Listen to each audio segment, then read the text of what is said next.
Good afternoon, good morning, everyone. Thank you so very much for joining this discussion, such an important discussion. And thank you to everyone who helped organize this. And I'm sure that all of you have been watching the video.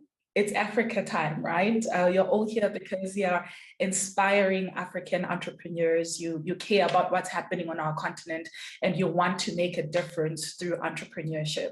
So thank you for being here. I'd like to encourage you to get your notebook ready, get a glass of water, sit here, make sure that you take some notes because the deadline is looming. 21st of April, it's just next week. So there's just a few days left for you to be able to complete your application. Thank you so very much. My name is Ansela Nombeu. I am a journalist and an entrepreneur. So I'm excited to host this panel discussion today. And I'm happy to hear what all of you have to say and the questions that you have for our panel. You saw the video, it's African time. So I hope that when you think about Africa and time for Africa, you think about yourself. You think about the role that you have to play on the continent. You think about what you can do. And also you think about this prize. I'm excited to see what kind of stories we're going to hear, what kind of innovative businesses we're going to see. I had a pleasure of serving as a judge last year. And listen, Africa is booming. The ideas are endless. So what I want to make sure and what the organizers want to make sure today is that you understand what you need to bring onto your application so that you can tell your story better, tell your vision better.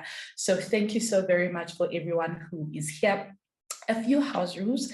Please remember to hashtag, we live in a social media age. Please hashtag It's Africa Time. Hashtag It's Africa Time. We've got a Q&A button. Please don't send your questions on the chat box. Rather use the Q&A function that you see on Zoom. I'm going to be looking out for all of your questions throughout the whole event, throughout all of the presentations and the discussions that we're going to have with everyone on here today. So thank you very much for that. I hope all of you can hear me. Feel free to comment about where you're watching from, where you're joining from. Feel free to comment about the kind of ideas that you have. This is a group of young people. People are excited about Africa because they understand that it's African time. So feel free to have a conversation on the chat. And if you've got questions, feel free to have send your questions through there. I hope all of you can hear me. If you can't hear me, just send it through so that we can fix any sound issues, should there be any sound issues. I'd like to begin this event with the little quote. I love this quote. It says, "It doesn't matter who you are, where you're from, but the ability to triumph begins with you." This is by Oprah Winfrey. I'm sure some of you like Oprah just like I do, so inspirational. So I hope that you understand from where you are now that whatever circumstance you're in, it doesn't matter how much money you have in your bank account. It doesn't matter what you think you know or how much you think you don't know. What matters is that you're here now and change begins with you. Change begins with you. I'd like to introduce our speakers. We have an incredible panel. One of our speakers is Abdullahi Dasona. He's the co-founder and COO of Amati Company Limited. And he was in Africa Business Heroes top 10 finalists last year. So everyone who's here is looking to be a finalist, right? You want to get support for your business, get mentorship for your business. So he's going to share a lot of insight around what he did throughout his application, what kind of things that he included in his application that the judges got to like, and give you some tips and some advice on what you can do to set you above the rest. And the important thing is that even if you don't get to be a finalist, don't lose hope. The process is intensive, and it's intensive for a reason, so that you know and understand your business and what you're supposed to do. So that's great. So don't feel like you're not going to make it or there's something that's missing. This panel is here to make sure that you learn what you need to do and how you need to apply. We also have Zahara Baiti-Boateng. She's the head of partnerships and programs at Africa's Business Heroes Prize competition. She's going to give you more insight as somebody who's running the program on what you need to do and the kind of information you need to include, some types of tips and little tips to make your application stand out. And last but not least, we've got Sidumiso Sibanda. She's board director, she has so much experience around the African continent and around investment. So she is going to talk a lot around what our judges look for in your applications and what you can do to make sure that your application stands out. I'd like to then just give this opportunity to our panel, starting with Abdullahi, just to give a word of advice and just welcome our guests. Thank you very much, Ansela, and thank you for the kind words. So my name is Abdullahi Dastana. I'm a co-founder and CEO at Amati Company Limited. So what I would like to say as a word of introduction is to urge everybody who has logged on to pay particular attention, because I believe that everything that is required or the information the person needs will be shared on this platform. I see Zara and the team are on the platform. There's a lot of information that they will put out there for you to be able to complete your application process. And more importantly, what needs to be in the application. So thank you and welcome for this workshop. Thank you so very much, Sidumiso.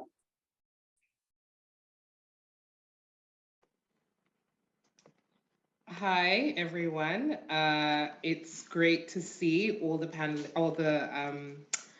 applicants, potential applicants coming through. Everyone seems really excited. I'm seeing a lot of names from different countries, different regions across Africa. That's really great to see. And I'm very excited to be here to share the experience that I had on, as a mentor and a coach on last year's program, and to answer any questions that anyone has. Thank you so much, Sidumi. So everyone, you'll see on your screens, we're going to be running a few polls throughout this conversation. Please feel free to participate so that we can know where you're coming from and what you're looking forward to doing, and when you started your application and how you're finding the process. So please do participate on that poll. And Zara, over to you. Thank you, Ansela. I just want to encourage everyone to get to the finish line. We know it's a tough application, but we're here to help. That's the purpose of today's workshop. It's all of you who apply, who participate, that make what we do meaningful. And we're so excited to read about your businesses and to see how we can support. So I do hope that everyone who is on this call and those who will watch the webinar later take our advice, take our tips, and complete the application. 3 more days to go. I know it's a long application, but we believe you can do it. And we're excited to meet you. Thank you, Ansela. Thank you so very much. Thank you so very much, Sarah. So before we get on to our agenda and the rest of the panel, I'd just like to do a small exercise with everyone that's joining. As an entrepreneur myself and as a journalist who spends so much time across the continent telling African stories, I find that sometimes we get so much anxiety because of the pressure. We say we are the ones we've been waiting for. So sometimes we feel so much pressure. So wherever you are right now, I'd like to encourage you to just take a few breaths in and a few breaths out. I know some people haven't started their application and they're trying to do this in 3 days. It's possible. You'll be able to do it. You'll put in a lot of hours, but you'll be able to do it. If you're halfway through or 3/4 way through, you'll be able to do it. And it's important to just take in some stock and take time to breathe. So let's just do 5 breaths, because everyone who's here is capable and we're all going to be able to do it. So just breathe with me. 1,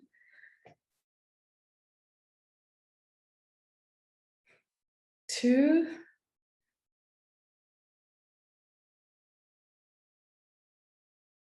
3,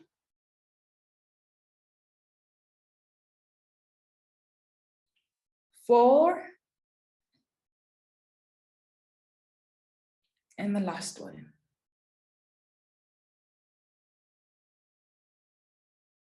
Awesome. I hope you're all ready. We can all do this. So the panel is now going to give us so much information and we're all ready to take it. So as Zara mentioned earlier on and alluded to, the aim of this workshop today is for us to really understand we need to do, give an overview of the application process, and most importantly, go through a number of questions that many of the applicants rather have had, so that you can find it a little bit more easy, especially on some sections that may seem a little bit difficult.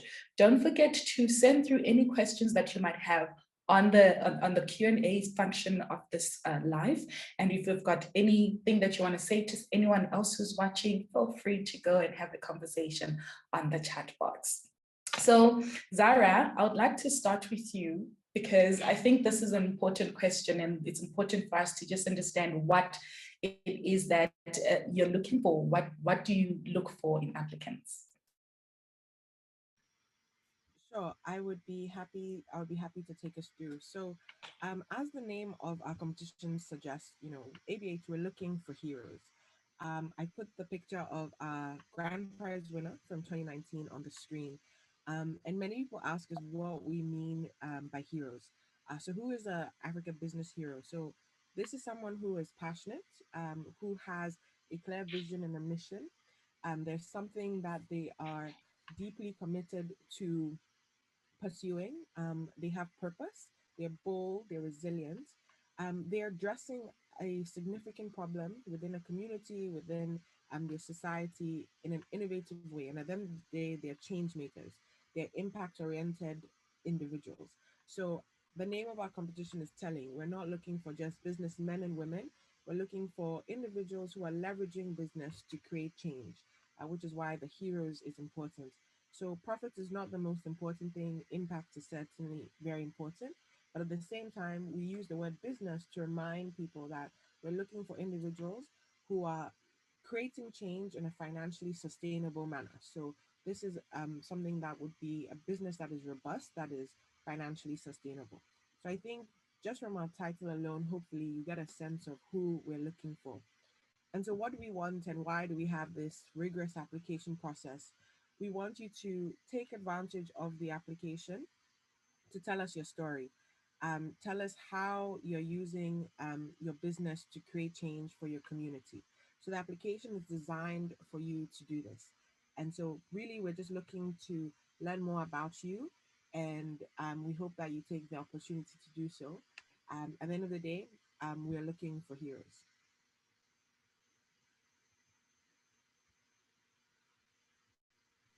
Thank you so much, Zara. I think the important thing that you mentioned there is how much you are impact driven. It's all about impact. It's not only for people who are making $1 million a year in profit, et cetera, et cetera. It's about the impact that you're making on the continent. That's why it's business heroes. So just look at your business. I know a lot of people think sometimes social entrepreneurship isn't cool enough, but for a continent like ours, that's more cool than businesses that are driven only by profit. It's more important to think about what we're doing in terms of impact on the continent. Abdullahi, I'd like to just talk to you now a little bit about your experience last year. Can you just walk us through that a little bit? Okay. Thank you, Ursula. So with me and my application last year, so it's from the onset, we saw the application, then I decided to go through it because I believe that what we did met all the criteria that Zara just iterated. We are impact driven and we are change makers. So we decided to go to the application. We it took a little more time, but what really happened was that even after going through the application process, you get to know a lot more about your business that you hadn't thought of. So I believe that even if we had just completed the application process and had not even submitted it, I had some add-ons to what I knew about the business already. Then I went on to submit the application. Then the shortlisting for the top 50, the top 20, and the top 10. All of them came with interviews and the opportunity for coaching and workshops, which threw more insights on what was required. apart from what was required, some portions of the workshops were tailored towards your business and how you could improve your business in one way or the other. And the mentors and the resource people were always available. Some of them even we have had to keep after the application process. So in brief, this is how our application went. It lasted from the application to the when the award was done. I think a little over 6 months, but I think it was worth it because at the end of the process, I understood my business better and was even more focused to continue doing what I'm doing.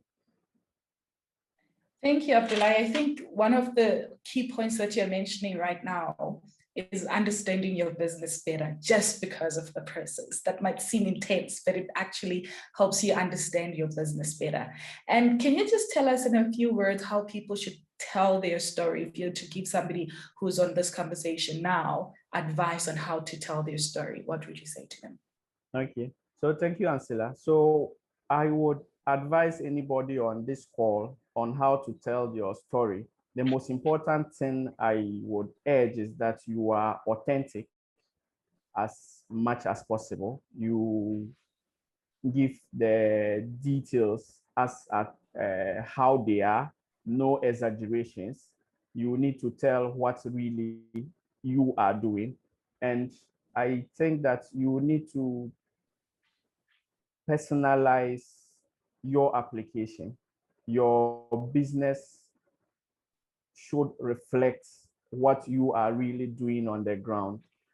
I'm sure that once you personalize what you are doing, how what you are doing is impacting positively on the various stakeholders that are in the chain, people you work with, people you for Amati, we work with vulnerable landless rural women in our rural communities. So in putting together our application, we were concerned about how what we are doing would impact positively on the women we work with at the farms and even the women we work with at the processing center before even the staff we work with administratively. So once you are concerned about the whole chain, you are able to tell a better story. So be authentic, be focused, and the most important thing is start the application. True, start the application and be authentic. But I think a lot of people sometimes would struggle to answer the question around what motivated them, right? Because I know a lot of us around the continent sometimes were motivated by circumstances or problems around us. How do you advise somebody to answer that particular question the right way that could earn them that spot in the top 10 finalists? So I'll use myself and Amati as an example. So I grew up in northern Savannah, in the northern part of Ghana, where growing up, I experienced my mothers and sisters and the work they had to go through to make ends meet and to take care of their families. And if you juxtapose that with the happenings we have now, where in sub-Saharan Africa, we have faced with severe land degradation. And interestingly, majority of our rural livelihoods is dependent on natural resources. And one of those resources is land. Then in this northern part of the country, because of the patrilineal nature of inheritance, you have our women do not have access to lands. So that alone is a negative because 90% of people are dependent on farming. So if it's land that is going to be used for farming and women do not have, so that alone was something critical for me. So I had been looking of a way around it. Then I came across Fonio, which does well in this time that we find ourselves. It is resistant to the changing climatic conditions, and it does well on marginal soil. without fertilizer application. And once you cultivate fonio for 2 to 3 years, the land becomes fertile and you can actually use it to grow fonio and other crops. So I felt that, okay, this crop is the magic crop that will solve this problem. So we are using that to create a land management system where the land becomes fertile and the women and my mothers and our sisters would be able to get land to grow fonio and other crops. And as a pioneering company, Amati is happy to say that currently we are working with over 3,100 farmers where 80% are women. So I believe that this story, I believe that they are more unique and telling stories across Africa. The most important thing is look at what is peculiar to your story, what problem you are solving, and what impacts are you creating. Once you are able to outline this clearly, I believe that you go all the way to the top. Mm-hmm. That's true. And Stumis, I just want you to jump in here a little bit and talk from if you were to be a judge and sit on the panel that decides who gets to make it on this particular section, what types of things would you look for that would make you interested enough to make that finalist? Okay, so I think a lot of what Abdullah covered is actually what I would be looking for if I were a judge or if I were an investor. So I really want to understand beyond the basics of how your business makes money, how it's structured, who your customers are, where you're based. I want to understand, I want you to excite me.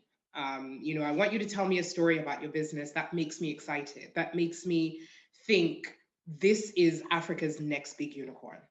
And so, and I know the prompt, I think only has 100 or 200 words. So there isn't a lot of room to play with, but really as a judge, I want to understand what it is that differentiates your business from other businesses. You probably have competitors in your space that are doing the exact same thing or similar things, or companies that have already been doing something similar or are coming into the space. So I want to understand what it is about your business, about the way that you approach, your clients, or the way that you provide your service, or the way that you think about your product and you create your product, or how you source your raw materials, or what you do with your profits. I want to understand what it is about your business that makes it different, and that makes me want to find out more and to invest in it, or to move you forward into the next part of the competition. Yeah, that's awesome.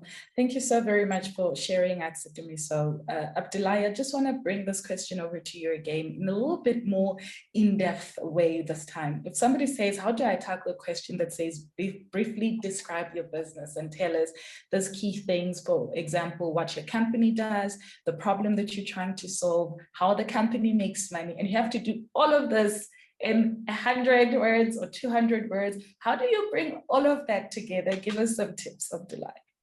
Okay, so thank you, Ansila. So I'll use Amati Company Limited as an example. So Amati supports vulnerable landless rural women in high food insecure areas to grow fonio on community degraded lands which have been left abandoned.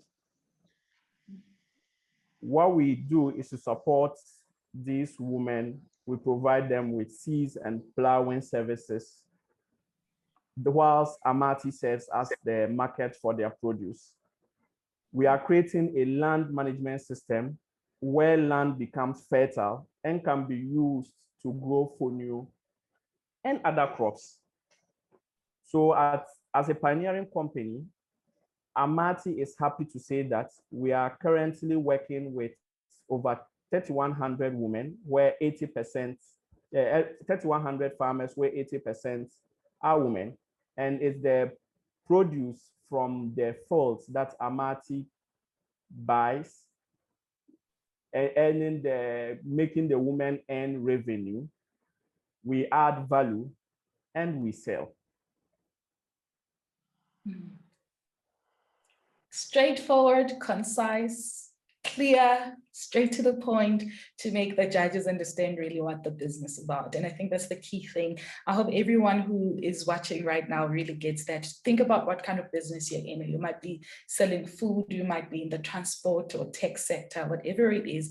Find those key things that make your business different and the key things that will make you shine and stand up around above the rest, and then just put all of that in and make it concise. Thank you so very much, Abdullahi. And I think another key thing on the business profile itself is to ensure that, remember, all of the documents that you need to go with your application. So Zara, maybe speak to us a little bit about those documents and what people need to include to make sure that their applications don't get lost.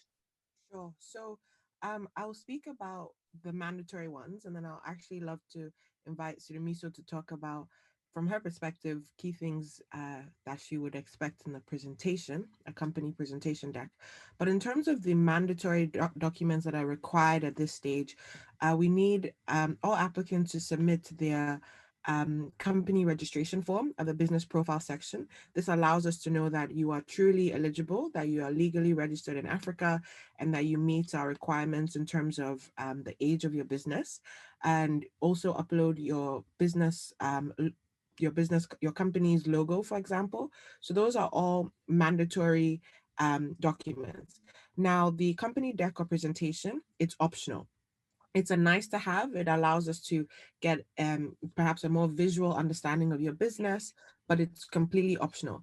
That said, it does help if you have it. I think Sirumiso will probably be best to, as an investment banker, talk about, from her perspective, when she's looking at a company presentation, some of the key things that she would hope to see in such a deck. Yeah. Okay. Over to you, Sirumiso. Thank you. So what I would say is, when I'm looking at your company presentation or your deck, I'm really looking to understand a few key things. So how does your business make money? And this sounds, quite obvious, but actually a lot of the time, people, when they're talking about their businesses, take it for granted that someone who's listening to you talk about your business understands exactly what it is that your business is selling and how you make money from selling that product or selling that service. So being really clear about how your business makes money, how your business spends money, and if you've identified any cost efficiencies. So again, what are going to be your key costs? What are the key costs for driving business revenue? What are the key costs for maintaining operations? What are the key costs for investment, right? Those are three different types of costs, but you want to make sure that you understand what those costs are, and that in your pitch, I can see what the costs are, so that even as I'm thinking about, if you're pitching, say this wasn't a competition and you were pitching to an investor and asking for X amount of money, I need to understand how much of my money is going into which part of your business, how much of my money is going into investment versus going into operational costs versus going into marketing costs, for example. And understanding, and I want to see that you understand and you've thought about how to make sure that your costs are efficient, right? So are you making sure that you are spending as little money as possible to grow your business? So you're not starving your business of capital, but making sure that you're not spending over what you need to be. I want to understand what it's going to cost your business to grow. So what investments are you going to have to make, whether it's in your marketing and distribution, whether it's in capital, whether if it's a manufacturing business, what capital expenditure are you going to make in terms of, buying equipment, machinery? Do you need to invest in, transport and logistics, etc.? I want to understand what it's going to take to grow your business from where it is now to where you want it to be in 1 year, 5 years, 10 years. Because again, I want to make sure that as a business owner, you understand what it takes for your business to grow to the level that you want it to be. I want to see where the potential opportunities are for growth in your business. So I want you to have identified, this business is currently in this market, but we're looking to expand into these 5 markets over the next 12 months, into these 20 markets over the next 2 years, into these 60 markets over the next 5 years, right? I'm just pulling numbers out of the air. And I want to understand why you've chosen, why these 5 markets in the next 12 months and not, a different 5 markets, right? Why these 20 markets in the next 2 years, et cetera, et cetera. I want to understand that I want to see that you understand who your target market is, or who your target customer is in each of those markets. So you might find that your target customer in one country is different to your target market in a different country. And that might be the reason why you say, for the first year, because we want to make sure that we're keeping our marketing cost as low as possible, we're going to target countries where we have the same type of customer. So it's just a plug and play in terms of, lifting our product from here and transplanting it into these 5 countries. And then when we move into the next phase where we're targeting a different customer base, then we're looking at these 20 countries because all of these 20 countries have the same type of customer for our product. And then I also want to see that if you're dreaming big, and this happens a lot, right? You have massive dreams for your company. You want to, to be on the global stage. You want to take over the world. You want to go to the moon. I want to see that I have no problem with you dreaming big, but I want to see that those dreams are rooted in reality, right? So if you are sitting in Zimbabwe, for instance, I'm from Zimbabwe. If your business is in Zimbabwe, you say that, in the next 12 months, you want to tackle or you want to conquer the Latin American market, but you're sitting in an English-speaking country where no one speaks Spanish and nobody in your team speaks Spanish. How realistic is it going to be for you to conquer a Spanish-speaking market in 12 months, right? So things like that. When you're dreaming big, I want to see what steps you're thinking about and what steps have you identified the steps you're going to need to take to get to that big dream, and are you realistic in your planning? And then I also want to understand, and I think this is a key one that a lot of the time when people talk about their businesses, they miss this one, and it's a key one when investors are looking at your business. I want to understand what risks are associated with your business. And I think we'll talk about this later on in the webinar. But I want to understand what risks are associated with your business. So whether it's currency risk, whether it's trouble with customer retention, whether it's competitors or interlopers, and how you're thinking about mitigating those risks, right? So I want to make sure as an investor that I'm not giving my money to someone who just has pipe dreams and has not thought about, all they're thinking about is, I want to get more customers, I want to move into more markets, but they're not thinking about the risks that are associated with that growth or the risks that are associated with those operations. So I want to see that you've thought about those risks and you've thought about how to mitigate them. Now, you may not have necessarily come up with a solution. You may have come up with a solution that is too expensive for you to implement right now, and that's why you're coming to investors to look for funding. But I want to make sure that I want to see that you have thought about the threats to your business and not just focused on the opportunities for your business. Thank you so very much for that, Stumiso. That's very, very insightful.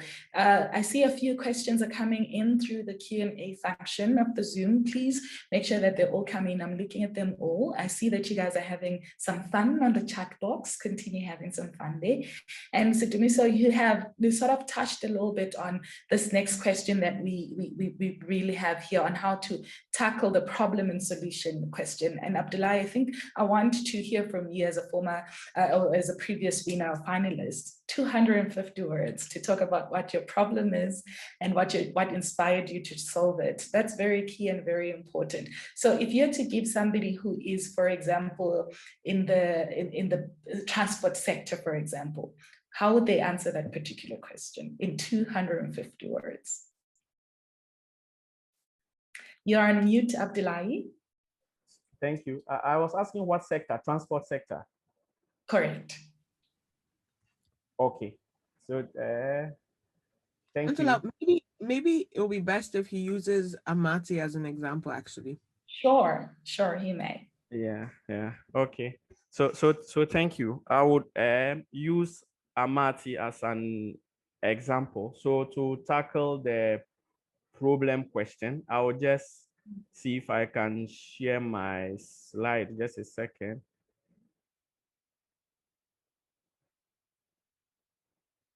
so that how my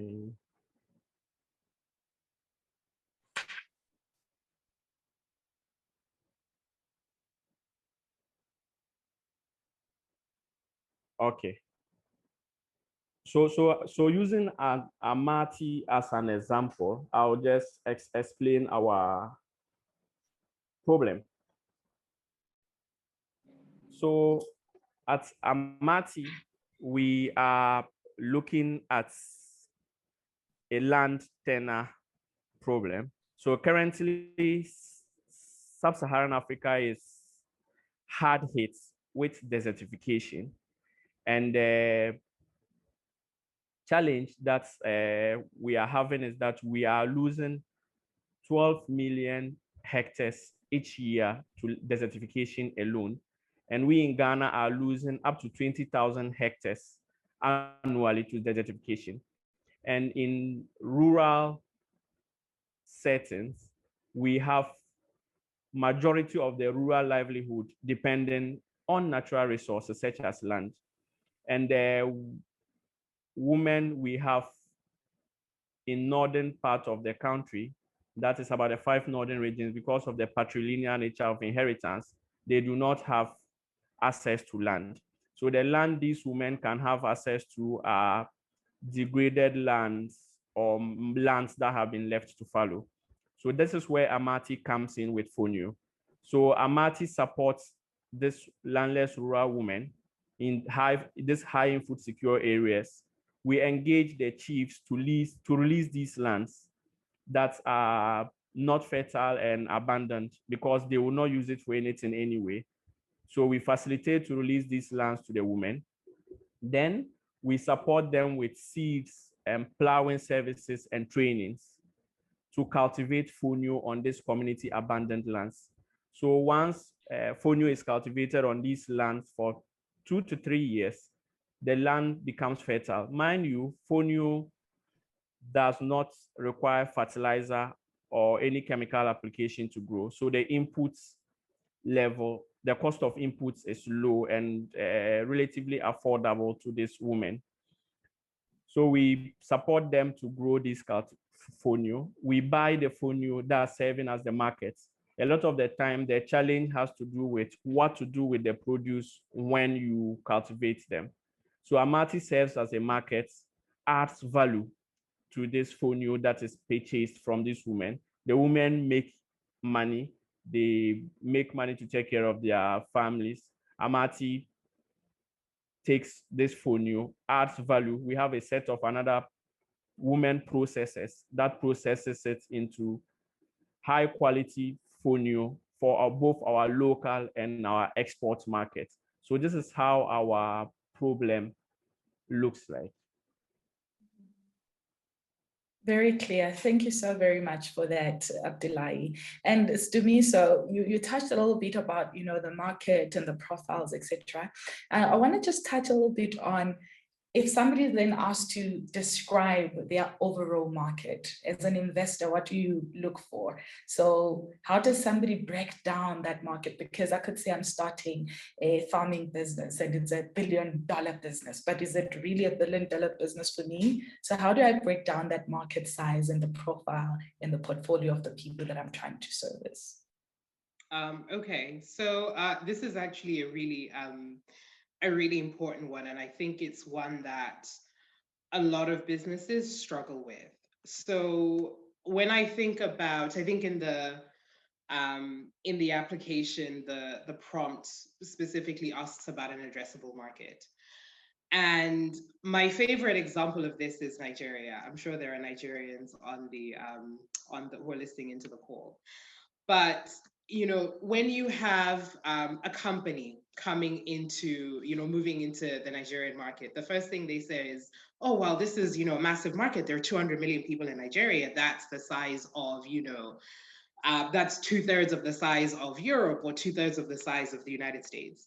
And it's like, yes, there are 200 million people in Nigeria, but can you actually access those 200 million people, right? So for example, if your product is a physical product that needs to be moved from a factory in one corner of the country to, you know, the rest of the country? Is that an easy thing to do in a cost-efficient manner, right? Can you really target every single person in every single village and town across the country? Or are there limitations to your reach? And if so, what is the size of the market that you can actually access? I think that's the most important thing, is when you're thinking about your market, you shouldn't just be thinking about, you know, the total population, or if your product is targeting, you know, women, then it's like, oh, well, 51% of the population is women, so this is our, you know, our market. Or if you're targeting, you know, 16 to 25-year-olds, you know, 30% of the population is 16 to 25, so this is our target. It's actually how many of those people that are in that demographic or in that target market can you actually have access to? And this applies to both tangible and intangible products, right? So even if your product or service is accessible online, is the whole country online, right? Are there mobile network towers in every corner of the country? And even if there are, even if your country is well networked, can everyone in the country afford an internet-enabled device? And this can be extrapolated across the whole continent. So it's why sometimes you'll find that Europe, with a population of, you know, slightly more than 300 million people, is a bigger market for companies than Africa, which has a population of 1 billion people, because the addressable market for a company entering Europe might be 80%, whereas for Africa, it might only be 20%. Because for Europe, if you're thinking about, you know, transportation or logistics or internet access or access to data, etc., you can be assured that you're probably going to be able to reach 3/4 of the continent. It might not be easy, it might still take work, but it probably won't cost you a lot of money. Whereas if you're trying to do the same in Africa, there are probably regions of countries that you won't even be able to access because traveling up there is just so expensive. Or there are regions of countries on the continent that you won't be able to access because they're just not online. People are still using, you know, what are called feature phones, for example. So when you're thinking about market sizing, that's really how you should be thinking about it. Beyond, you know, your segmentation for your product, who your target customer is, you know, what they earn, etc., you should also be thinking, how many of these people, now that I've segmented my market, how many of these people do I actually have access to in a cost-efficient manner? True. And I think there's a common theme in what you've spoken about so far, Sidumi. So dream big, but be realistic about your dreams and put realistic steps and have a realistic pool of customers that can buy into your product. That's very, very key. I see your questions are coming through on the Q&A section. We're going to ask those questions later on. So please do keep them coming through. Don't forget to use our hashtag on Twitter, Facebook, Instagram, LinkedIn, wherever it is that you are comfortable posting. It is hashtag It's African Time. You can also use hashtag ABH2021. That's very, very key. ABH2021. Okay, so we're still tackling this business deep dive of questions that we normally get. So what or who or what are your competitors? I'll start, Sidumiso, with you on that, because is it somebody who's just in the same business as me? How do I zone in on who or what my direct competitor is in the business?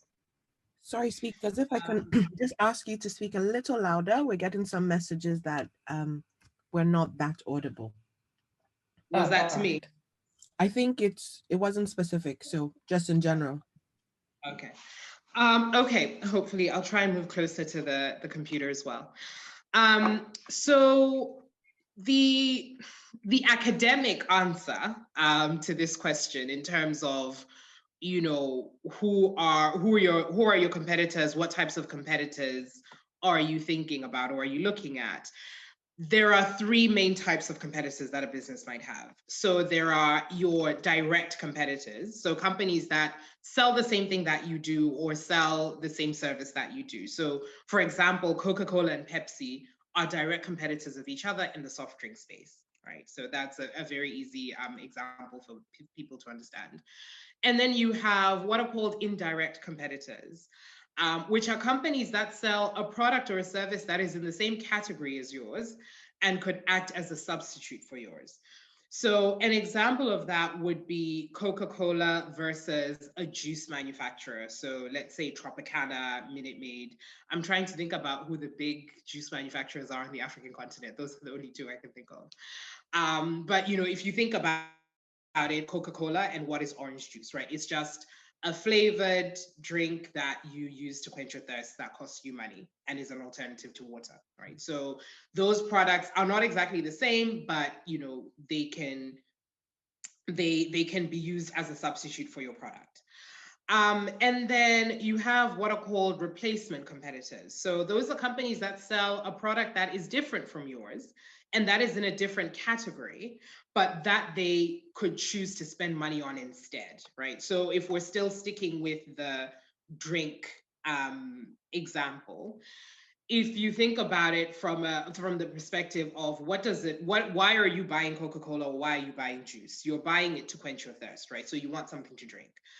And you're spending money on it because you could quench your thirst by just buying water or drinking water from the tap, assuming that, you can get access to clean tap water, right? So the fact that you're making a decision to spend, to make a discretionary spend to buy Coca-Cola or fruit juice. But you could actually decide to quench your thirst with water and take your discretionary spend and spend it on a takeout coffee from like a Starbucks or Vida or Mug and Bean. Again, I'm trying to figure out what coffee shop chains are popular around the continent. So I'm hoping people are getting my references. But yeah, so it still costs you the same. The coffee might cost a little bit more than a Coca-Cola or juice, but you're still spending, a similar amount of money for a different product that is a replacement, right, for your product. So it's not a substitute, i.e., coffee isn't going to quench your thirst, but it's going to give you maybe the sugar hit that you would have gotten from a Coca-Cola or fruit juice. So when you're thinking about your competitors, what I'd ideally like to see as an investor or as a judge is, have you thought about the different types of competitors that you have? Because your direct competitors are very easy, right? Those are usually the ones that businesses think about first. Your indirect competitors, again, depending on what type of product or service you're selling, they can be quite easy to spot.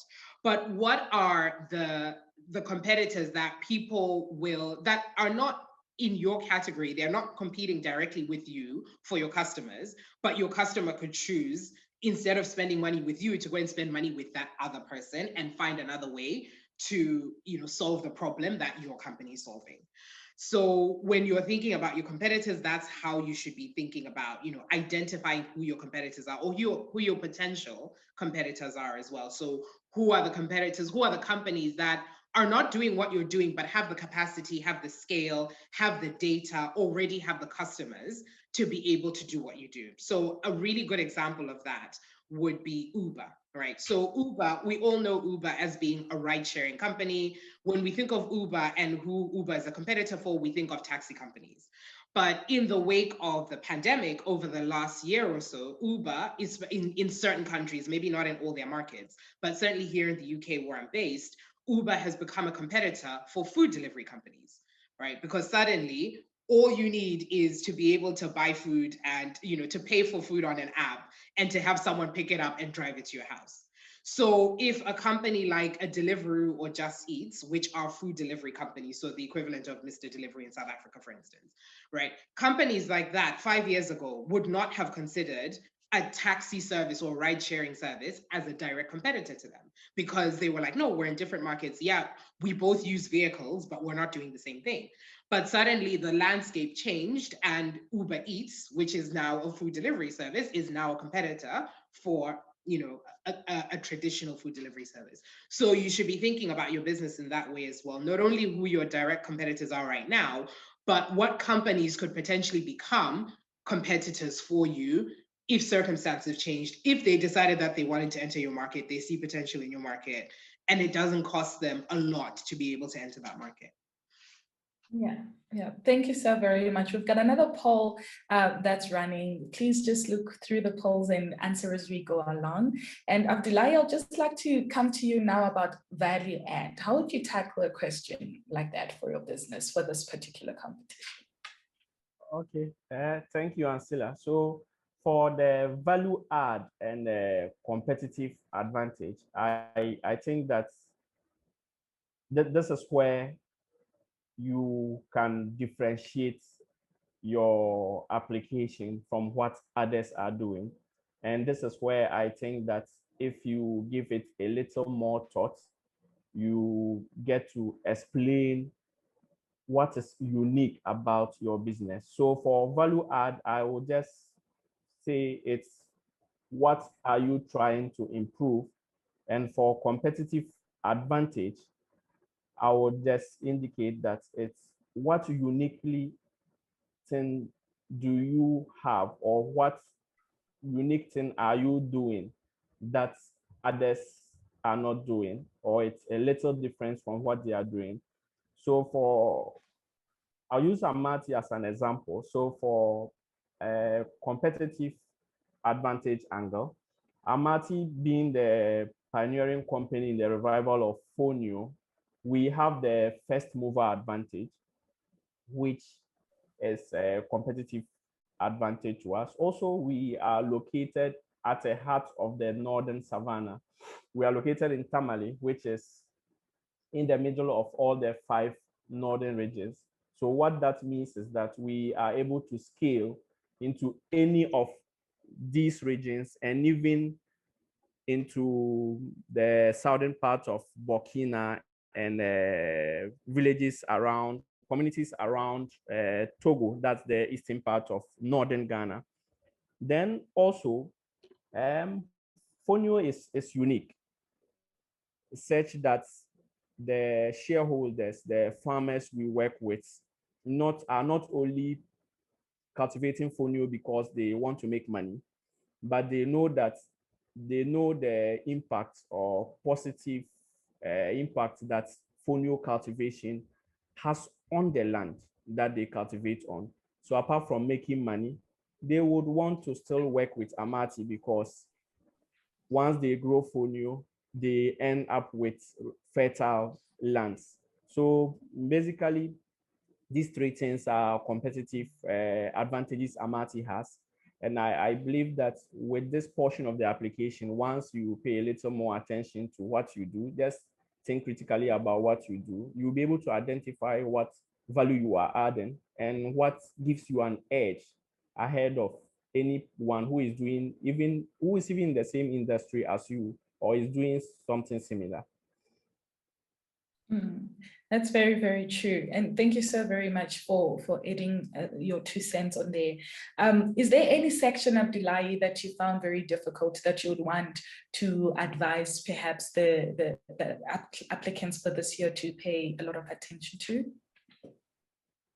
Okay. So a section that I found difficult, and one of the most important sections is the problem. So if it's the problem that you are solving, so you realize that in Sid's initial discussion, she mentioned that you need to explain what you are doing. So before ABH, you mostly just talk about Fonio, like everybody knows Fonio. But what ABH did for us was that we realized that no, hold on a second, it is not everybody out there who knows Fonio. So instead of just treating Fonio like a serial, just going to talk about the problem you are solving and what Fonio does, we now pay a little more attention to explaining what Fonio is to those who don't know Fonio. That way, you bring those you are talking to, or even the judges who would be looking at the work you are doing, they understand exactly what your work revolves around. Because you just go on to explain, I do A, B, C, we support women to cultivate Fonio, we serve as the market, without explaining what is Fonio. So that's core of what you do. So you need to take your time, explain exactly what you do. Don't assume everybody knows what is entailed in what you are doing. Okay, we're losing you there a little bit. I hope you can hear me, Abdullahi. I didn't get your question. I was losing you there a little bit, but I think your response to that question was very clear. And I hope that our participants are following the conversation closely enough to be able to answer those questions themselves. And so Dumiso, risk is a big factor. Whether you're an investor or an entrepreneur, you have to take some certain risks to be able to run and start a business. And one of the key questions that are on the application itself is around risks. So how would you advise somebody to answer a question that says, what are the key risks to your business and how do you plan on mitigating them in just 100 words? Okay, here we go. So yeah, you're right. I mean, risk is, as an investor, I'm probably more interested in the risks to your business than I am in your revenues or your profitability. And the reason is because the risks are how I'm going to lose money, right? So I saw in the chat, I was kind of reading through the chat, and someone asked a question about how they're worried about putting too many of their risks in the application because they don't want the judges to think that their business is too risky, right? If I give you an example of something that everyone will understand, if I'm your parent and you're my child and you want to apply for a visa to travel to the United States, right? And as part of the process, you think, you know what, to make sure that these people can really see that I'm really keen to go, I'm going to pay for my flights. I'm going to pay for my hotel accommodation. I'm going to put, set my money aside, etc. So they see that I'm serious. And then you're coming to me as a parent to ask me for money to pay for these things. And then I say to you, oh, but what if you don't get the visa? And your response is, oh, no, let's not worry about that. What that says to me as your parent is that in my mind, I think, okay, this person hasn't thought about what could possibly go wrong and how they're going to, protect themselves against that, right? It's not going to make me think, oh, we're just going to pray and hope that you get the visa. It's going to make me think, I'm not sure that this person is ready for this application process. I'm not sure that they're ready for me to give them money to make this trip. And moreover, I'm not sure that if they get the visa and they go on their own, they will be prepared for any other risks that happen while they're away, right? What I'd much rather hear you say is, I'm conscious that I may pay for all of these things and I may not get my money back and I may not get the visa. So I'm going to buy a refundable plane ticket, which is 20% more expensive than a non-refundable one, but at least it ensures that if I don't get the visa, I can get the money back. I'm going to make a hotel booking with this hotel instead of this one because this one has said, if I can't travel, I can get my money back, whereas this one hasn't. Again, it's more expensive, but I have that guarantee, right? So to me, that then tells me, okay, this person has thought about the risks of the process that they're going through and what would happen if the worst case scenario happens, how they're going to tackle it. It might cost them more upfront, but it means that, worst comes to worst, they can get that money back. Right. So in the same way, if you are, submitting your application and you don't talk to me about the risks, trust me, as an investor, I'm going to do everything I can to try and identify the risks in your business. Even if I don't understand your business, your sector, your country, I'm going to talk to the right people, I'm going to do research, and I'm going to identify those risks. So if you haven't identified those risks, then all it tells me is, this person is not ready to actually get my money, right? They haven't thought about the ways in which this business could go wrong or this business model could go wrong. And that worries me in terms of thinking about whether or not I can give you money, how much money I give you, what strings I tie to that money to make sure that, my investment is protected, how much involvement I will need to have in your business to make sure that my investment is protected. So if I want to be a hands-off investor and I don't think that you'll be able to handle that, then I'm not going to give you my money because I don't have the time to sit there and hold your hand and make sure that you are thinking about the risks at every step of the way. So I want you to show me that upfront so that I can see that, okay, this person, even if you haven't identified the solution to the risk or how to mitigate the risk, the fact that you've identified it is the first step because it means that you know that it's there and you're thinking about how to mitigate against it.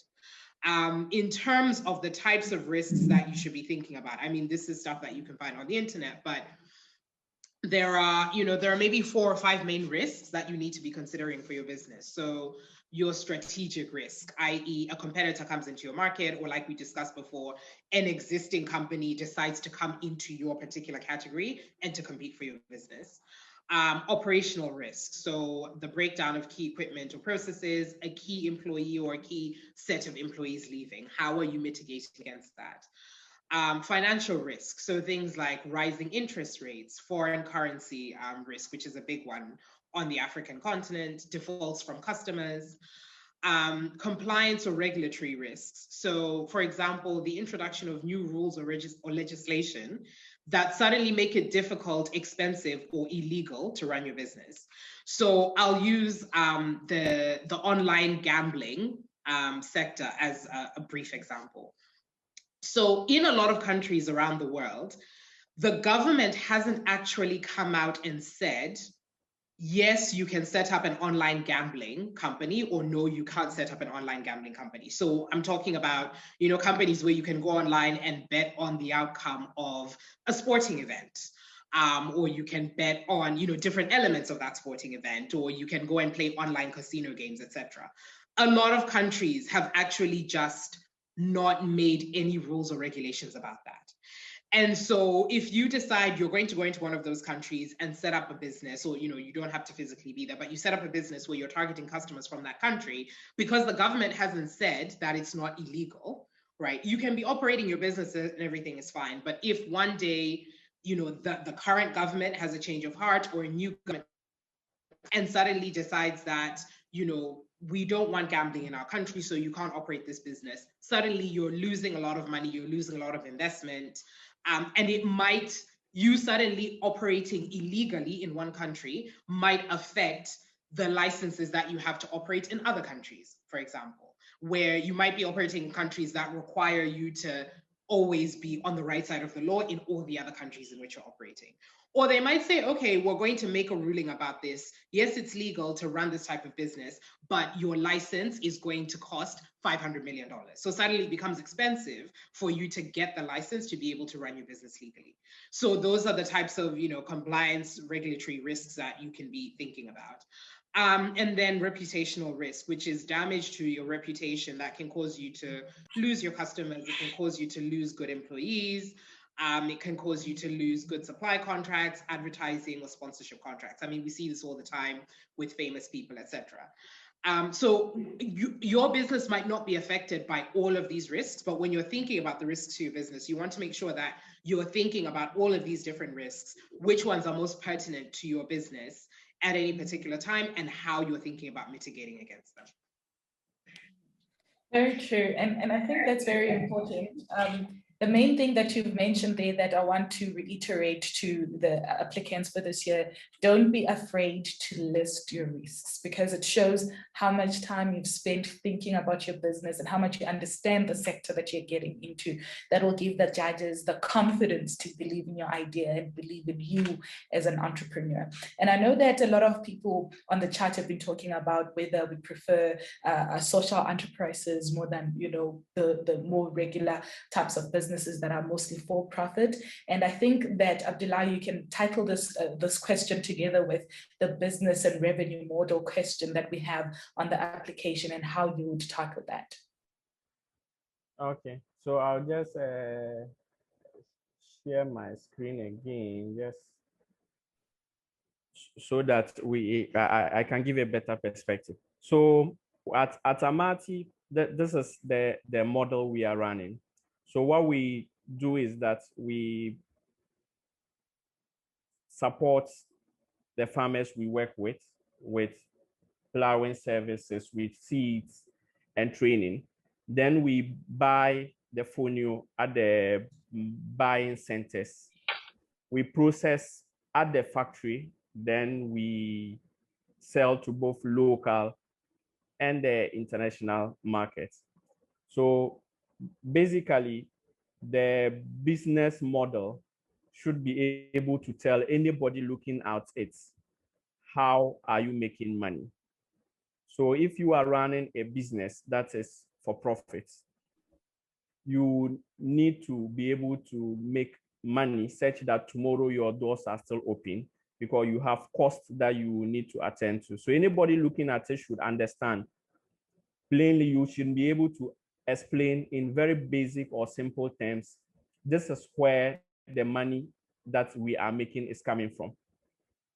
So if you are looking at a model, irrespective of how complex you would think, or you would have put your model in place, you need to just be able to explain it briefly, as short as possible, and clearly for anybody, a judge, even your colleagues, or even somebody who would hear it and probably mention you out there for somebody to work with your business. You need to have that at the fingertips. How am I making money? What you are doing, where is the money coming from? Because you need money for the business to survive. So basically, this is how the model at Amati looks like. And we make money by selling the fonio that we process. We add value to both locally and internationally. That way you are able to explain that for my doors to be open tomorrow, this is where the revenues for the cost this is where the revenues is coming from, that I will be able to pay for my utilities, my staff, so that we remain in business. Thank you. Thank you so very much for that, Abdullahi. And I think that's a very key part of the application process itself. Sidumiso, I'm going to come to you in just a minute or so, very quickly. Can you please just deal with what are major costs and how people can manage those costs and how they can answer those questions on the application? Okay, so when you're thinking about the costs of your business, firstly, we want to understand that there are two types of costs for your business. So you have fixed costs and variable costs, and we want to see how you manage them. So your fixed costs will be costs that are associated with your business's product or service, and that must be paid no matter how much you sell. So things like store rent, right? Whether you sell one item a day, 100 items a day, you still have to have a store if that's how you sell, if that's how you market, you sell your product, and you still have to pay rent. You probably still have to pay at least one employee to come and open, be the cashier, etc. So those are, types of fixed costs. Things like so costs that are associated with your business that have to be paid no matter how much you sell. And then you have variable costs, which are costs that are directly associated with the sales volume of your business. So for example, your delivery and shipping charges, right? You only pay delivery and shipping charges if you sell a product. Your sales commission. So your staff might be on a commission-based system where they have a low base salary that you have to sell because you want them, that you have to pay because you want them out there selling, but only if they sell X amount of product, or they bring in X amount of revenue on a regular basis, then they get those commissions. So you only incur those costs if those certain targets are met. So as a business, we want to see that you understand, firstly, what are the costs that you're going to have to pay no matter what, and how do you manage those costs, right? So for example, are you in a business that needs to have a beautiful office in the best part of town if nobody ever comes to your office? If you're in the type of business where you never have clients come to your office, the only people who come to your office are you and your employees, could you be in an okay part of town, in an okay looking building, and pay less money, right? That kind of thing. And then how do you manage your variable costs? So the costs that, rise and fall with your business. And have you thought about the fact that, as you're growing revenue, it's very difficult to grow revenue without incurring additional costs. So have you thought about the additional costs that you're going to have to incur to grow your revenue, and how are you thinking about managing those? Mm-hmm. And so, Dumisa, how does an entrepreneur know whether they are pre-seed or seed? So this is a funny one. It's really about the types of investors that have come in and the type of process that you went through. So there are different, funding stages. You start off with what we'll term in a professional sense, we'll term angel investors. So angel investors can be your friends and family that you come to, so you've got an idea, you want to get your business off the ground, you have some savings, but you need more money to be able to really, get the business moving, right? So that first round of investors is usually your friends, your family, people that believe in the business. Those are what we would term the angel investors or the angel round. There's usually less of a formality in the process. It might just be, whatever amount of money people can give you. They might not be getting equity in the business. It might be a loan. It might be an interest-free loan if it's family. It might be a loan that doesn't have a term. And so there's, sometimes there's, particularly if it's an informal relationship, then there's probably less formality in the funding that you're getting. Then the next stage, where you are now going to a more formal fundraising process, but not necessarily institutional. So for instance, you might now be going to established angel investors who are going to come in and are going to want to be more formal in terms of how they give you funding. So how much money am I giving you? What am I getting for it? Am I getting equity? So am I getting shares in your company? Is it debt? And are you going to be paying me interest? How are you going to pay me the interest? Are you going to pay it every year? Are you going to roll it up into the debt and pay it at the end of the term? What is the term of the borrowing? Is it going to be 2 years? Is it going to be 5 years, et cetera? And at that point, you're starting to look at what your business can afford, right? So a lot of entrepreneurs don't want to give out equity in their business because they don't want to give out a share of their business and give away profitability in their business. But at the same time, if you want to borrow, is your business making enough money to be able to service the debt, to be able to pay the interest, and to be able to pay me back as an investor at the end of the term? You may not necessarily get those questions from your friends and family, but you're going to get those questions in a pre-seed round. So this is, again, it will be with more formal angel investors. It will be with more, I wouldn't put banks in that category because banks are, institutional, but you're now in a more formal process. And then again, the amounts of money that are coming in at that stage are typically quite low as well. Now, a lot of this will depend based on the geography that we're talking about, but you're looking at sums of less than $100,000 from an investor. So it might be someone investing 5,000 or 10,000 or 20,000 or 50,000, but you're getting small amounts of money. There's a little bit more formality in the process, but you're still not in an institutional process. Then the next round, which is now your seed round funding. This is where you've built the company up, you've identified your market, you've got your product, you've got your service, you've got a few customers. Now you're trying to gain traction. Now you're trying to actually build to get into the growth phase and to actually be able to generate enough buzz to then get access to bigger investors. So again, this one, you're starting to get more formal in terms of the funding that's coming in. You're starting to get institutions. So when I say institutional investors, I'm talking about you're getting a company coming in to invest. So it might be a venture capital company. It might be a growth capital company. So it's a group of investors that do this for a living, right? So they go out and they identify companies that they want to invest in, stories that they want to invest in, companies that they want to grow.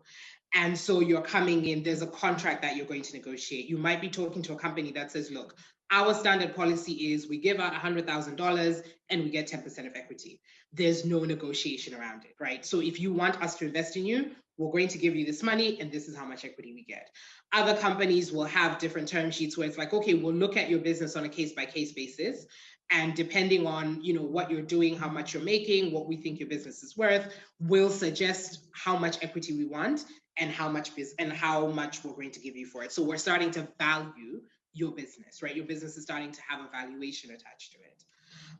And then and again, these are probably smaller amounts of money. So you're probably in the I would say, again, at the low end, say $50,000 to $100,000. At the higher end, you're getting into the low millions, so 1, 2 million. Again, it depends on where you are geographically. So some of these numbers might be quite big for the geography that you're in. But yeah, you're starting to see more money coming in. Right. And then your series rounds are, so this is your series A, B, C, D. That's again, the next stage up from seed funding. So now you're getting again into venture capital businesses, some growth capital, some private equity firms that are investing in later stage businesses. And really the difference between all of these different types of investors, so from angel to venture to growth to private equity, they're all investing in either the equity or debt of your business. They are just investing at different stages. So they might be, it's about their risk appetite, right? So angel investors tend to invest right at the beginning of the business when the business is highest risk, right? So if this business goes under, I'm not getting my money back, right? And then as you move further and further, the more traction you gain, the more customers you get, the more you build of your business, you're getting investors that are taking on lower and lower risk. It's still higher risk in comparison to like the public markets, but they're taking on less risk than the investors before them. So how do you know what stage you are? It really depends on, the formality of the agreements that you came to in terms of the funds that came in, the types of funds or the types of investors that invested in the business, the amount of money that you took in. But if you're in a seed round or in a series round, you'll know. Right, you'll the investors will be telling you that this is how we're investing, this is what we're doing. So yeah, I don't know if that answers the question, but that's hopefully it definitely does. It definitely does, Stevie. So thank you so very much for that insight. And Abdullahi, finally from you, if you were to advise somebody who's applying this year and they are tackling a question around how they would use the funds, what kind of advice would you give them? Because I mean, I know a lot of young entrepreneurs would like to flex and live the soft life a little bit, and that shouldn't happen at all. So how would you advise them spend their funding? Okay, so I'm just trying to see if I can get my slide. Okay. Okay. So with the use of funding, I think Sidomisu mentioned it, that anybody who is putting a cent in wants to know exactly what you are going to use with the money for. So for us at Amati, this is what we presented for the ABH presentation, where we were going to use 40% of the money we would receive to support production, because we believe that that is the core of what we do. We're going to use additional 40% to improve efficiency. That's by investing in machinery to reduce the manual processing, which currently stands around 80%. We are aiming to reduce it to about 40% so that we have a more efficient system. Then the 20% we're looking at cracking the consumer market to make a household Dimfonio a household name in Ghana. So just be plain as much as possible. It should be easily understandable. Mostly, I prefer you use percentages because the person looking at it has a more clearer view of what percentage you are using to do what, and what percentage of the entire funding is going to A, B, or C, instead of just putting out the figures out there. And you need to explain, maybe in your presentation, that I am using 40% to support machinery. Why are you investing in machinery? To improve efficiency, reduce manual intervention, so that what we are doing, we are more efficient, and that way we can reduce costs. You need to explain as much as possible rather than just put it out there and maybe explain scantily. That doesn't help. You need to be explicit as much as possible so that anybody listening to you has a clearer picture. Okay, he wants this amount of money, he or she wants this amount of money, and this is how the person is going to utilize it. Not only does it appear that you know what you are using the money for, but it means that you really understand your business and what any capital injection in any aspect of the business will do for you. So I think that briefly that's what I want to say about it. Thank you so very much. I think a few pointers that have been mentioned so far, if you've been taking notes like me, is that your business needs to be impact driven. It's not only about profit. So the impact that you're making on the African continent is really key. Be free to tell your story. Let the judges know where you come from, what your story is about, and what kind of impact your business is going to make on the community itself. They're looking for change makers. That's the name hero. Zara spoke about this earlier. Africa's business heroes. That's very important. You need to understand your business better. The judge can't come and tell you more about your business, or for example, about the risks that your business has, and you don't know what the risks are. So you need to be able to lay all of this down and think very thoroughly about what your business is, the impact, the risks that are associated with your business.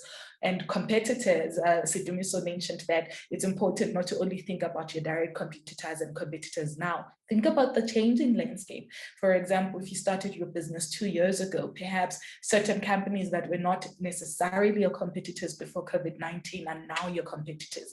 How far have you considered that in your application and your response to the questions themselves? You need to make sure that you are not afraid to share, not even risks, not how you want to spend the money and what your community looks like. Zara, I would like to bring you in a little bit here so that we can talk a little bit more about the selection criteria itself.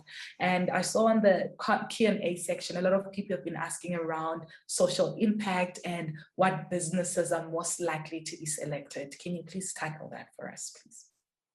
Sure. So I think I can do this in two ways. So one is maybe share a little bit about what ABA judges look out for. People always ask us about our criteria. And then I think in terms of answering the question around social impact businesses, I would also love to give a profile of our top 50 finalists from last year, because I think that cohort does a good job of illustrating the diversity in terms of the finalists or the businesses that we select. So our criteria, we use a set of criteria to evaluate all candidates. So one is mission, vision, and passion.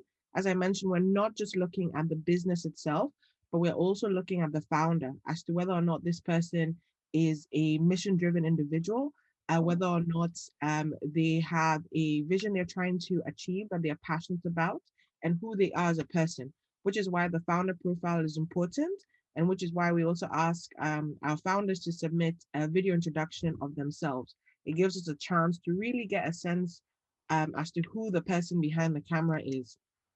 Of course, we also look at the problem and the need. So the two speakers have spent a lot of time talking about how to properly articulate the problem. So we want to understand, is the problem your business solving significant? How significant is it?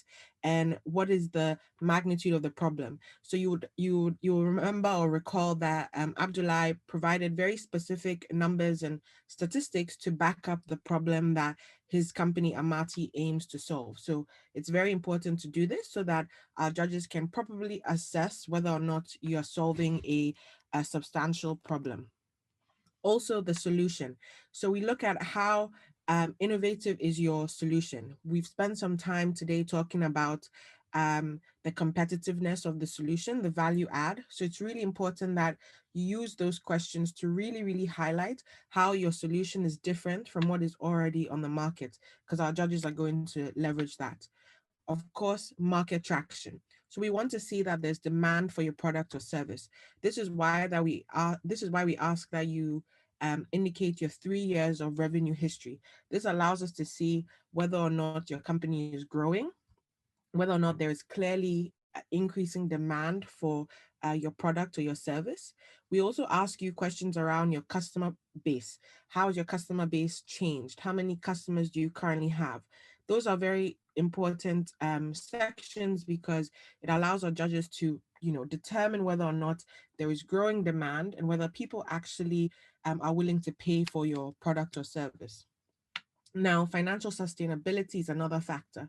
This is why your financial template and your revenue history is important, because it allows us to understand the financial robustness of your business.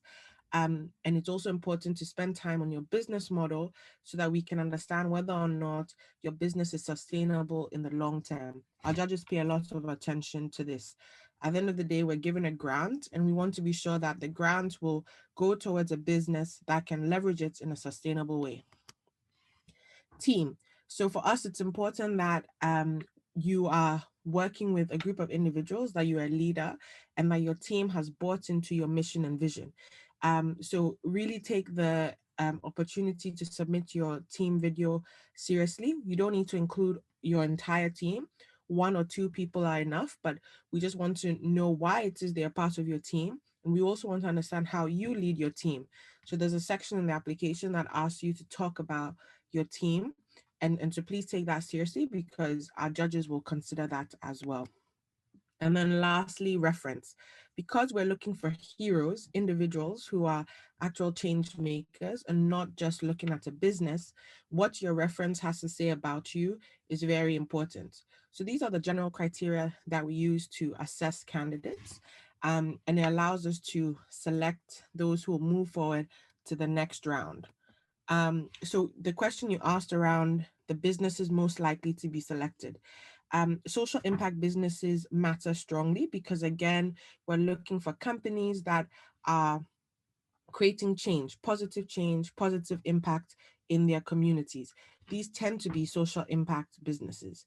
That said, we have a very diverse set of companies that move forward to the next round. So if you look at our finalists from 2020, our top 50, they came from 18 sectors. We had sectors such as agriculture that were strongly represented. Abdullah's business is in the agricultural sector.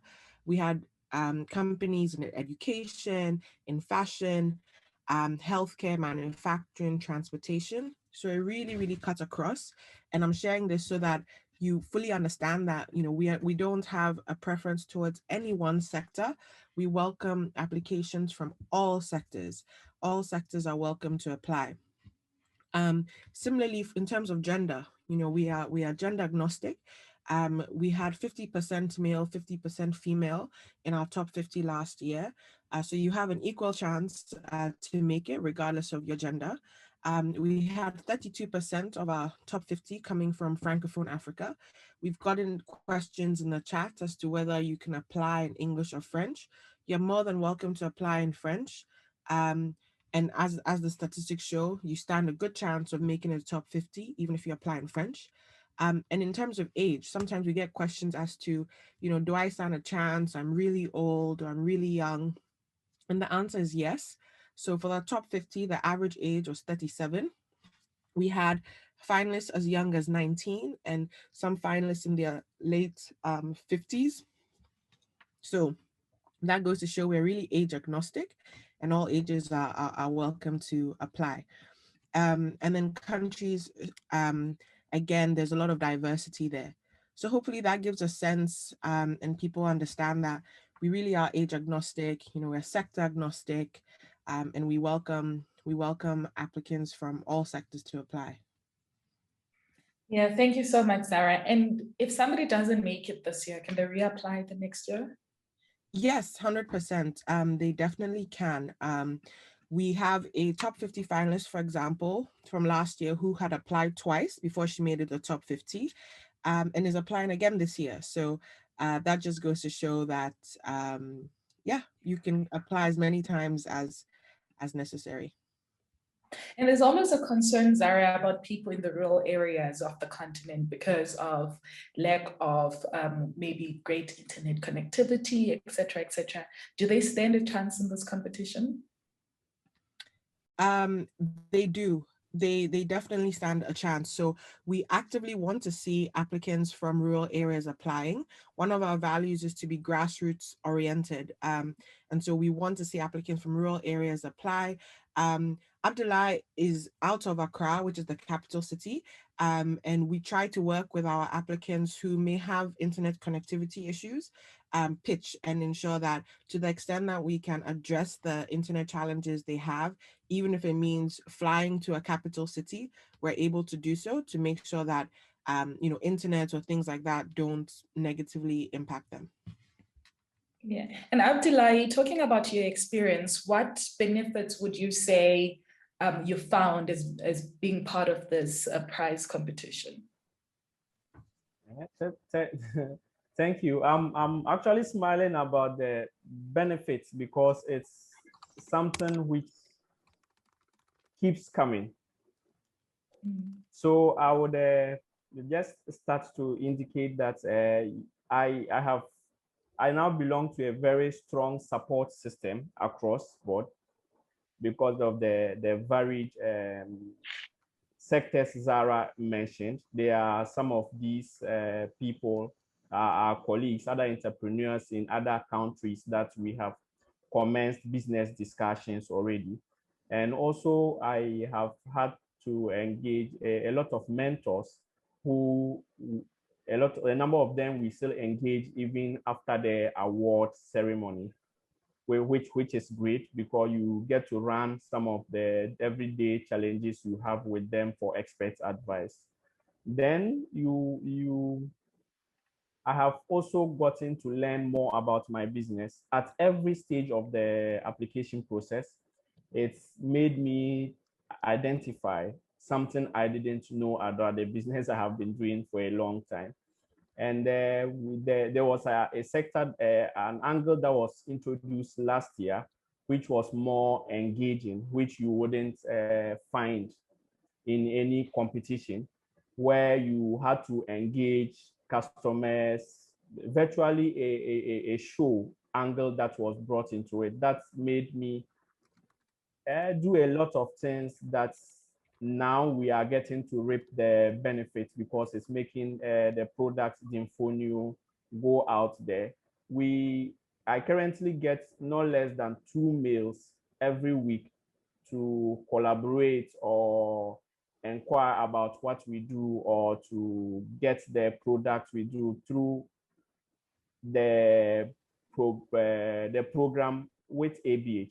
And interestingly, that is even before the show is going to be aired live.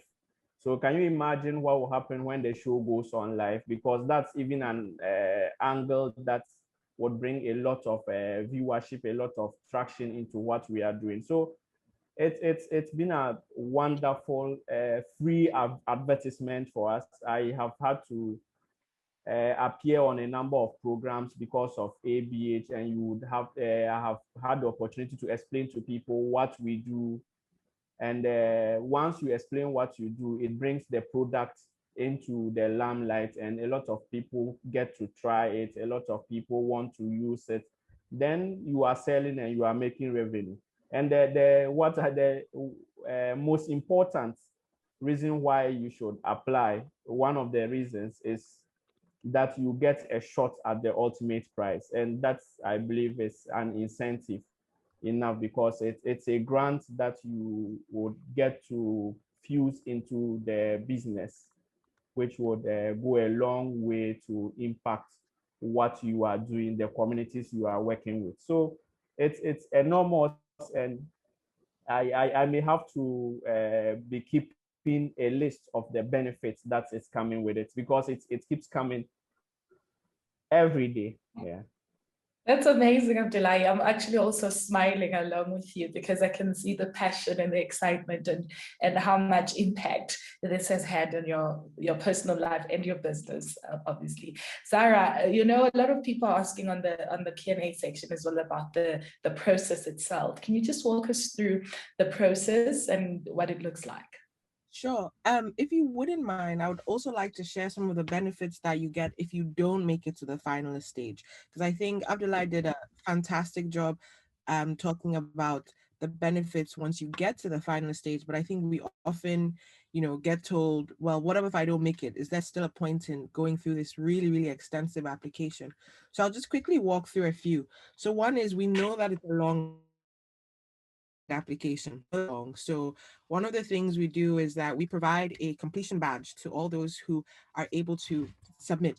And it's something that you can use. Like, we think just by completing, you're a hero in itself. It is a long and tough application. The other thing is, you get advice from the judges. If you submit a complete application, you get very good advice from our expert judges, who try and give you some feedback that can help you grow your business. So this is just one example, right, where the judge is providing very specific advice on how you can expand, how they can expand on their business model, ways they could have answered the question better, and also what they can do going forward to scale. So she says, for example, as you grow your team, you may also consider bringing on a partner. And there are other such examples. So in this case, the judge has given two pieces of advice: one, to concentrate their resources, and two, to build competitive edge. So these are just some of the benefits that we think that you can. There's advice, you get the completion badge, and then also we think that the entire process actually gives you an opportunity to introspect, to better understand your business. As Abdullah, talked about, sometimes as an entrepreneur, you're going through the motions. You haven't always taken the time to step back and say, this is the actual problem we're trying to solve. This is the way we're going about it.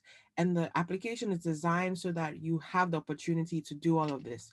So these are some of the benefits that, even if you don't get to the final stage, where there are several benefits, as Abdullah spoke about, we think that you will still walk away with some key benefits. So I just wanted to touch on that to encourage everyone, because I know it can seem daunting when you hear, last year we had like 22,000 people apply. It can seem daunting to think, will I make the top 50?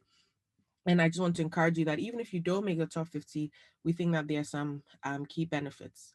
Now, in terms of the selection process, just to give you a sense of how it will run. So currently, we're in the call for applications phase. The deadline is in 3 days, on Monday, June 21st. When it ends, we will immediately go into the round one stage, where there'll be an online review of the application. This will last from the end of June all the way to mid-July. We'll have 2 judges per applicant review your application, use the criteria I shared to properly assess your application, provide feedback. And out of that process, we'll determine our top 50.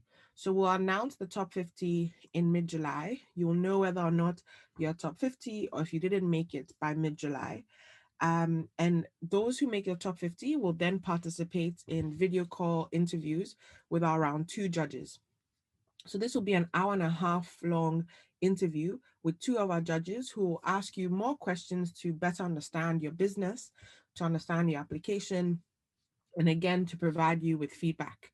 From that process, we'll determine our top 20. We'll announce our top 20 in mid-August, and our top 20 will go through due diligence with PricewaterhouseCoopers. This process will last from mid-July to mid-September, where they actually verify the information that you've submitted, which is why it's really important to be authentic and honest, like Abdullah mentioned earlier, because you will go through a process where they actually check your financial records, they check your business certificates to make sure that it's a legitimate company and that the data you provided us is actually real. If you make it through that process, there is a semi-finale where you pitch to 7 judges. It's an online pitch, especially due to COVID. And that will be at the end of September. From that process, we'll determine our top 10, which we'll announce in August, and our top 10 then move on to the grand finale. At the moment, due to COVID, it's likely to be online as well. So those are the main steps, and hopefully people have a sense. But I would say at this stage, what people should be looking forward to is the announcement of the top 50 in mid-July. Thank you so much, Zara. I'm taking some questions now from the Q&A function of our conversation. And there's one that's asking around the videos and how they should do them, what they should include on that. Can you just touch on the video section of the application? Sure. Again, I think it will be helpful if I quickly share my screen and just walk everyone through the videos. So for the videos, we've gotten questions about how to upload. You would go to the video section of the application. There are 3 different videos that you need to upload. One is the self and business introduction. This is your opportunity to tell us about who you are as a founder. So we ask you to tell us, your name, tell us your story, something remarkable about yourself, why it is you're an entrepreneur. You have only a minute. So think about what are the key things you want the judges to walk away remembering. Remember that they're going through several applications. So what is it that you can share with them that is compelling, that will allow them to understand who it is that they're reading about? They want to see your passion, and this is the opportunity for you to do that. So it's a self-introduction, and you have 1 minute to do that. So imagine, you've met any one of our famous judges, and you have an opportunity to say, hello, my name is Zahra. What is it that you're going to tell them about who you are in just a minute? There's also the employee introduction. Again, you have a minute to feature one or more of your employees. And what we want them to do is we want them to tell them who they are, their name, the role that they play in the company, and why it is they are at your company. Is there something that they've learned working in the company? Is there something that has impacted them from working in the company? What motivates them to work at the company? So it's our chance for us to understand your leadership. It's also a chance for us to understand whether your team has bought into your vision, your passion. So please take this as as an opportunity to get feedback from your team as well. Then the 3rd video is the customer testimonial.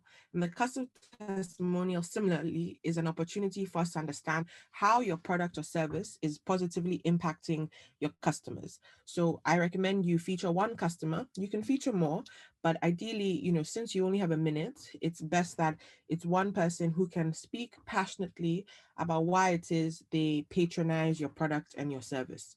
So those are the 3 videos. Each has to be a minute long, and you can upload them.